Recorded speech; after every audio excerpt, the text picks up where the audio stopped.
Okay, you're right. Update po tayo sa hotden for today, guys. Eto na naman tayo, guys, about sa hotden. Ang daming balibalita sa ngayon, guys, na inaabangan na yung outfit ni Katrin Bernardo at Alden Richard sa ABS-CBN Ball na magaganap.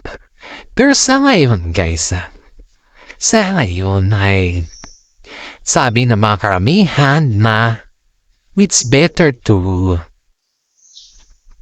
give than to receive. Yan pa yung sabi ng mga karamihan dito, guys, na kung saan ay sinabi dito na si Alden Richard daw, guys, nung Hello Love Again na umpisa yung kanilang movie ay masyado silang mashowy ni Katrin Bernardo na fan. Pero in fairness, itong si Alden Richard ay talagang tinodo bigay niya talaga yung showy na kay Katrin Bernardo dito, guys. Pero in fact, tingin ko tapahanan dito, guys. Sa ngayon na dahil wala pa naman silang movie, kita mo naman yung pagka-private nilang dalawa. May mga time po na yung regalo ni Katrin Bernardo, yung regalo ni Kat kay Tisoy is kahit hindi sila magkasama, guys, pero yung mga regalo nila sa isa't isa, kita mo naman, suot-suot naman nila ang dalawa. Pag gumalabas yung isa, ay natikitaan mo na lang sila na halimbawa tuwa. Nung lumabas si Alden Richard at pumunta sa mga kasama yung kanyang mga barkada, ginamit niya po yung debit na regalo ni Kat. And then, spotted yun, guys, ha? And then, yung regalo din ni Alden Richard kay Katrin Bernardo after a day po, guys, after a day. Yung regalo naman ni Alden Richard kay Katrin Bernardo ay yun din po yung ginamit ni Kat. Nung pumunta din sila sa mall, of course, sabi nga ng mga karamihan sa kanila, mga fantanatics nila, guys, na kahit hindi sila magkasama, ha? As usual, nakikitaan sila ng iba. Is it that true? Ang daming chika-chika dito, guys, ha? Pero in fairness, wala pa naman tayong nakitang resibo kay Alden sa kanya kasi masyadong si Alden kasi is masyadong private siya. Ayaw niya kasi yung pinapublic ang lahat. At ito naman si Daddy Bay ni Alden ay nakitaan naman na si Katrin Bernardo ay sobrang boto dito. Yun know, guys, yung regalo ni Katrin Bernardo yung regalo ni Kat kay Alden Richard ay isang sapatos po yun. Na kung saan po ay it's a surprise gift para kay Alden Richard yun. Alam niyo ba na si Alden po ay niregaluhan din niya si Katrin ng shoes na Nike. Yung running shoes ba? Alam niyo yung ginagamit ni Katrin na running shoes. Tuwing nag-design kasi si Katrin sa si Alden, may mga shoes po silang couple shoes. Pero, in that couple shoes, guys, mahilig kasi si Katrin na mga running shoes. Every time daw, ayon dito sa ating legit na sources, every time na yung lumalabas sila sa ibang bansa, ang pinatarget daw ni Katrin ay yung mga running shoes. Kasi pag lumalabas doon sila sa ibang bansa, mas mahal pa daw yung running shoes dito sa Pilipinas compared sa ibang bansa, guys. Kaya itong si Katrin ay kapag makapita siya ng running shoes, aba, todo talaga siya. Wala ka talagang masabi. Talagang kukuha siya, guys. Walang pa hindi dyan. Talagang kukuha siya. Kaya napaisipan naman itong si Alden na to na regaluhan niya si Katrin ng running shoes. Kasi sobrang hilig niya talaga, guys. Kahit sino, pati sila Jericho, pati yung mga friends niya ay pagdating sa mga movement na about sa Rani. Talagang number 1 si Catherine dyan, guys. Kaya sabi nga ni Alden Richards sa kanya na gustong gusto daw niya yung style ni Catherine Bernardo na mahilig sa mga shoes, running shoes na kung saan ay iyon din yung kahiligan ni Alden. Sana yan guys, sa paisipan nitong Citisoy na po, naregaluhan si Alden, ay naregaluhan si Catherine. And now, rinigaluhan niya po. At ito pa, yung pinakamasarap dito guys, ito pa. Doon sa pagregalo sa kanya, hindi naman alam ni Alden na yung regalo niya kay Catherine Bernardo ay ganun din pala yung regalo ni kay Alden guys. It's a running shoes also. Ayan, sabi naman karamihan, nag-usap-hapat mga po na couple talaga yung regalo nila sa isa't isa. Yung sabi naman karamihan sa kanila guys. Kaya itong si Alden paminsan-minsan pag ginagamit ni Catherine Bernardo yung regalo niya sapatos na Nike. Sobra guys. Na-appreciate talaga ni Alden yung mga gawain ni Catherine. And of course ito pa yung pinakamasarap. In fairness yung mga regalo daw ni Daniel Padilla, kasi kinukumpara ito naman ni Tisenit. Yung regalo ni Daniel Padilla na kay Catherine Bernardo is wala daw shoes dun guys. Ayon sa kanya, regalo daw ni Daniel is mga bag. May mga food trip daw si Daniel eh. Noon yan, nung bago daw sila is maili daw din si Daniel magregalo. Mamahaling, ganon, pero nagtagal na sila mga flower na lang, chocolates, yun na lang daw yung binigyan. At bihira pa daw nagre-regalo si Daniel kasi paano naman? In fairness hindi ko sa ating nagsagap na balita kaysa is not a marites. May katotohanan itong proven and tested na kasi ito. Alam nyo si Daniel Padilla, uripot siya. In fairness. Kasi pag lumalabas sila ng restaurant, siyempre, normally, lalaki yung magdadala sa babae, di ba? Normally, yun na. Pero in fairness, si Catherine ang nagdadala kay Daniel Padilla. Oo. Maniwala kay man sa hindi, sasabihin ko, that's true, guys. Dahil na si Daniel, wala siyang pera. Ang magkahawak kasi ng pera niya is yung kanyang nanay. Kaya itong si nanay, kahit anong hiling ni Daniel, binibigay nila, pero sakto na. Pati nga yung mga damit ni Daniel guys alam mo ba guys, yung mga damit ni Daniel na ginagamit ng pang-forma is, I think si Catherine Bernardo pa daw ata yung bumili dyan. Ayon dito sa ating legit na sources. Si Catherine Bernardo pa yung bumili dyan guys. Ayun yung sabi natin legit na sources nito. Kaya ang daming nagsasabi na bakit natitiis ni Catherine si Daniel sa mga ganyan na bagay-bagay na hindi naman na niya kaya i-control. Yan yung mga text nito guys na kailangan natin malaman din kay Catherine kasi alam nyo guys, hindi naman sa panghihingan ng nimasok tayo sa relasyon nila. Pero ang dami naman sasabi guys na lalo daw nahihirapan si Catherine kay Daniel simula nung naging sila dahil hindi sinasabi ni Catherine ng totohanan pa kanyang nanay.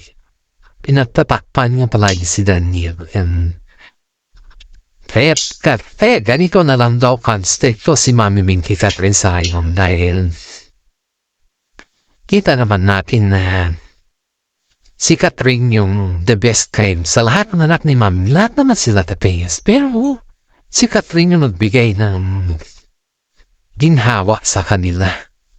Yun yung katotohanan. Kumbaga si Catherine yung hands-on sa lahat ng gastusin kasi siya naman yung malaking income sa lahat eh.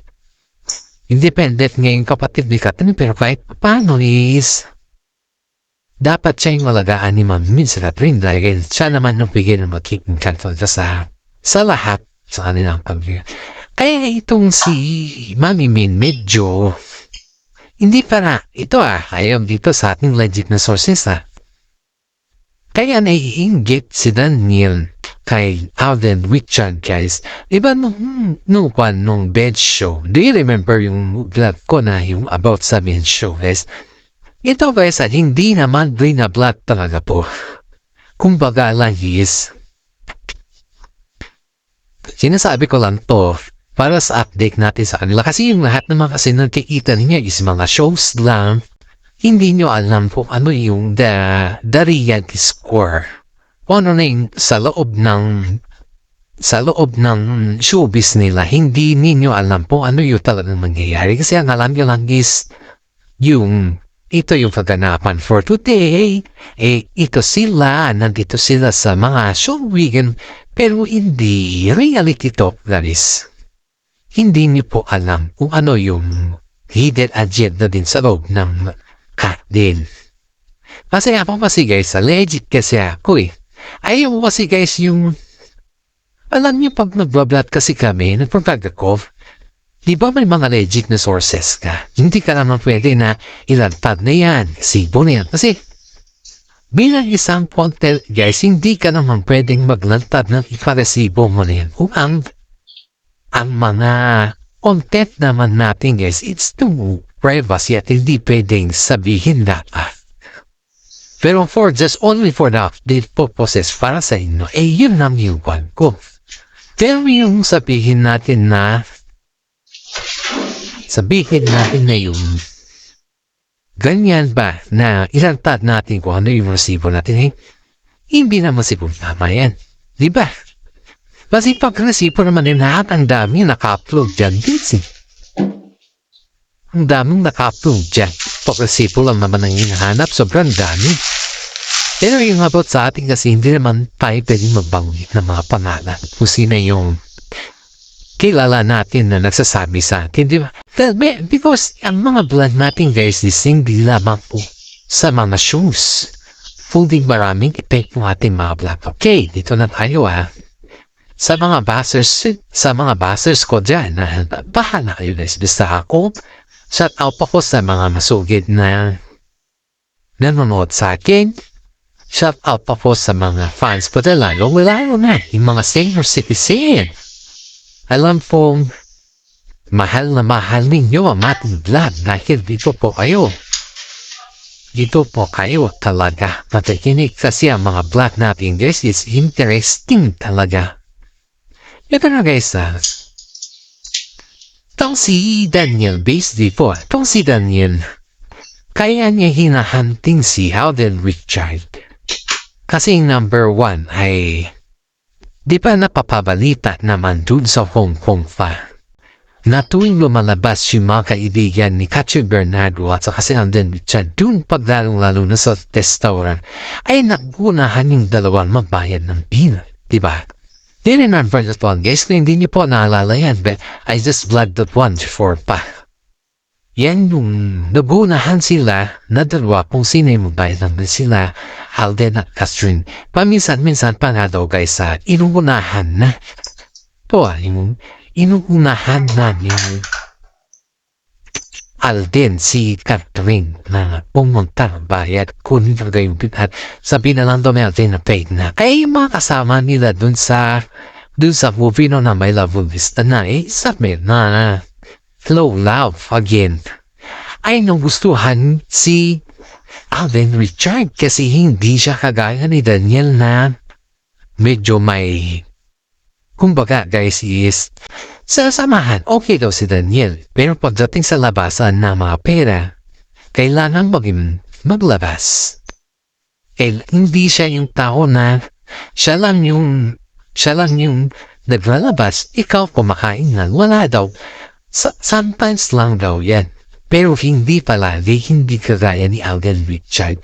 At saka si Daniel Padilla pa guys, is pinipili lang niya kung sino yung pinili ka rin niya. Hindi lahat ng mga kasama niya ay ganon siya katindi mag-girl. Hindi guys, walang ganon. Kaya ito, ang daming comparison, ang daming differences. Kaya ang sabi kay Catherine na ang layo ni Alden Richard kay Daniel Padilla. At iyan po ay napatunayan din ni Mami Min, guys. Mismo si Mami Min din yung nagsabi na hindi niya daw din alam na ganun pala yung sistema ni Daniel Padilla sa kanila ni Catherine Bernardo. Wala daw alam si Mami Min na ganun. Pero itong si Alden, ang dami daw nalaman ni Mami Min. Ang dami daw niyang nalaman pati dun sa... Siyempre, ikaw ba yung kapartner ng anak mo sa movie? Tapos 12 years sila. Si Catherine kasi guys ay, kumbaga, sinasabi niya lang na ganito, ganyan, ganun. At ayun lang, hanggang doon na lang daw, wala nang expand, wala nang yung ban, o ano na yung nangyari, walang ganun na, walang update na ganun. Kumbaga lang is, kumusta namang trabaho, okay lang. Pero syempre nasanay na sila kay Catherine na hindi in-expect ni Mami Min na may pagitan na pala sila ni Daniel Padilla sa mga ganun na bagay, guys.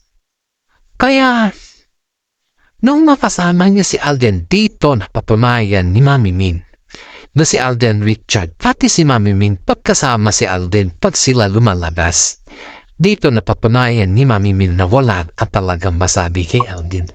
Kahit sa pagkain, kahit hindi siya naganyayin guys, pero pagkasama mo si Alden, wala ka talagang nagagasto. Ni piso. Pero pagkasama mo si Daniel Padilla, my God. Yung daming nagsasabi na si Daniel Padilla ay deserve niya na iniwan siya ni Catherine dahil nakita naman natin kung gaano nasaktan si Catherine sa kanya. At iyon yung mga sinasabi ng mga fans niya guys na sana daw ay si Alden Richard ay hindi magbago. Yan yung mga sinasabi ng mga fans.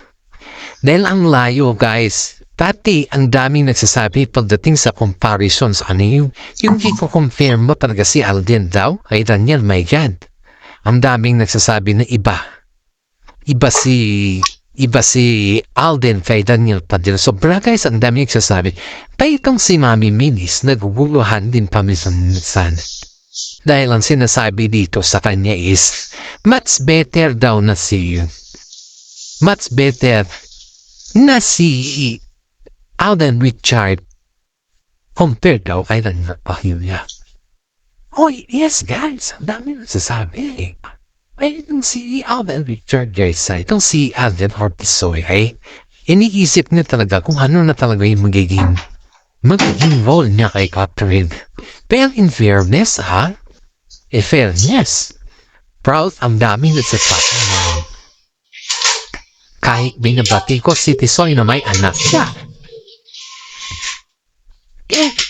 Wala na mapapupuhanan yung mga lang guys. Binabati ko siya kahit naman yung sinasabi sa kanya. Wala namang kapapuhanan yung mga naririnig na. Kaya sabi nga ni Mami Manis, hayaan mo sila. Ipakita mo sa kanila na kaya mo. Yung sabi sa akin. And then syempre guys, ito pa. Yung pag may mga regalo kasi na binibigay ni Alden Richard kay Catherine is parang itong si Daniel Padilla. Parang iniipalad ni si Alden kung magawa ng sarili niyang kwento. Yun, dito kasi nahihinis yung pamilya ni Juan Jesne, pamilya ni Catherine kay Daniel Padilla. Instead sana na yung bang manahimik dahil Siyempre, kita mo naman yung kalabuan na nila, guys. Hindi ka naman, siguro pati ako, hindi naman tayo manhid, di ba? Hindi naman tayo manhid sa nakikita natin. Hindi naman tayo yung tao na wala lang, ano? Pero kita naman natin yung katotohanan na askin na si Daniel Padilla ay lugmok na. Kumbaga, kung 10 parison lang, hindi na. Nagtatago na nga daw yan, guys. Hindi ka sa ating legit na sources, ha. Gaya nung guys, kaya nung may mga dun sa asat, guys, ha. Diba, nandun rin si Catherine Bernardo, nandun din si Daniel Padilla, ganon. Talagang hindi daw sila pinag-unite. Walang kumbaga, yung nakikita natin noon na yung nandyan si Daniel o ganito, noon yun. Sorry guys, noon yun. Pero sa ngayon daw guys, wala nang ganun. Ayaw daw ni Mami Min na makikita na hindi na nga sa pinagbabawalan guys ha. Kasi ang panit kasi nasabihin natin na si Mami Min ay pinagbabawalan si Catherine sa gusto niya. Hindi naman no. Pero in fairness ha, ayaw lang talaga ni Mami Min na bumalik si Daniel Padilla, si Catherine Bernardo sa mga ganun na acting. Kaya ito, pinoprotektahan niya na lahat. Pinoprotektahan niya si Arden Rich, si Catherine Bernardo sa lahat ng mga nasagupa niya gaya kay Daniel Padilla, di ba? Pinoprotektahan niya talaga guys kasi bilang isang nanay naman. Aba, kahit naman siguro sino, kung anak mo ay ginaganyan, kahit naman siguro sino guys, mapananay man, tatay man yan, kailangan protektahan yung anak mo yan eh. Ganon si Mami Min. Kaya nakita naman natin kung gaano niya protektahan si Catherine sa lahat ng mga bashers, diba? Kaya si Alden Richard JC is very proud kay Mami Min dahil kahit paano ay nakita niya yung support ng mismo nanay ni Catherine sa kanya. Kahit anong mangyari, nandyan pa rin yung nanay ni Catherine. Nandyan pa rin si Mami Min para sa kanya. At ito pa, nagkaroon ng konting celebration sa bahay ni Alden Richard.